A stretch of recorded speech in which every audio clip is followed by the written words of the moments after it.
అయ్యో మనకి 11 సీట్లు వచ్చినాయి, అయ్యో మేము బాగా జారిపోయాం, మనం ఎలా పుంజుకోవాలనేటువంటి ఆలోచనలో బహుశా కొంతమంది ఉండొచ్చు.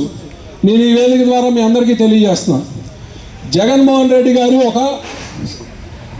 ఒక విప్లవం. ఆయన తీసుకునేటువంటి నిర్ణయాలు ఒక సంచలనం. ఎందుకు చెప్తున్నానంటే, ఆనాడు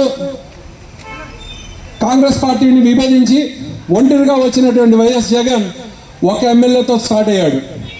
ఆ రోజు మనకు విజయమ్మ గారు తప్పితే మనకు మరో ఎమ్మెల్యే లేనటువంటి పరిస్థితి. అంటే తొనకటం, బెనకటం, వనకటం చేత కానటువంటి వ్యక్తి ఎవరైనా ఉన్నారంటే ఈ రాష్ట్ర రాజకీయాల్లో కేవలం అది వైఎస్ జగన్ ఒకడే. ఎందుకంటే విభజించినటువంటి పార్టీతో ధీటుగా ధైర్యంగా ఎదుర్కొని తన సొంత ఎజెండాని భుజాన్ని ఎత్తుకుని ప్రజల్ని నమ్ముకుని ప్రజల్లో తిరిగి ఒక్క సీటుతో మొదలైనటువంటి వ్యక్తి ఈనాడు 151 సీట్లతో ముఖ్యమంత్రి అయినటువంటి పరిస్థితి.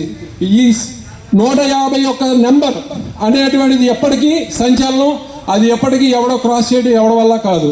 ఓకే, మీరు గెలిచారు, గుర్తులు పెట్టుకున్నారు, మీరు అనేక మోసపూరితమైన హామీలు ఇచ్చారు, అమలు చేస్తే మేము అందరం సంతోషిస్తాం.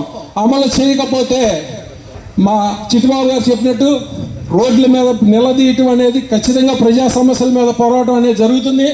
ఇక్కడ ఉన్నటువంటి వైఎస్ పార్టీ కార్యకర్త ప్రతి ఒక్కరికి కూడా ఈ వేదిక మీద ఉన్న ప్రతి నాయకుడు కూడా అన్నదండలతో ఉండి వాళ్ళ యందు మేమందరం కూడా వాళ్ళ కుటుంబ సభ్యుల్లో ఒకడుగా మమేకమై మీ అందరి ప్రయాణంలో మేము కూడా ఒక భాగస్వామ్యం అవుతామని మీ అందరికీ భరోసా అందబడలేదు.